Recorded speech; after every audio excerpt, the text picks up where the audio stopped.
মবের সংস্কৃতি না পাল্টানো গেলে জুলাই আগস্টের চেতনা টিকিয়ে রাখা কঠিন হবে। সকালে ঢাকা রিপোর্টার্স ইউনিটিতে বাংলাদেশের গণতান্ত্রিক অভিযাত্রা শীর্ষক আলোচনা সভায় এসব কথা বলেন বিভিন্ন রাজনৈতিক দলের নেতৃবৃন্দ।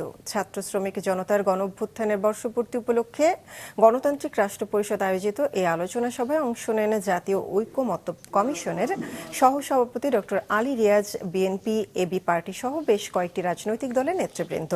বিগত সরকারের অন্যায় অবিচারের ধারাবাহিকতা এখনো বিদ্যমান উল্লেখ করে নানা মতাদর্শের কারণে রাজনৈতিক দলগুলোর মধ্যে ঐকমত্য হচ্ছে না বলে হতাশা জানান তারা। অন্তর্ভুক্তিমূলক রাজনৈতিক অংশগ্রহণ ছাড়া সুষ্ঠু গণতান্ত্রিক ব্যবস্থা প্রতিষ্ঠা করা সম্ভব না বলেও মত দেন নেতৃবৃন্দ। আপনাকে তৈরি করতে হবে সেই পার্লামেন্ট, যে পার্লামেন্টে কেবলমাত্র ক্ষমতাসীনদের আধিপত্য থাকবে না। মনে রাখতে হবে আমাদের নির্বাচন কি দেয়, সেটা হচ্ছে mandate to govern, licence to rule নয়।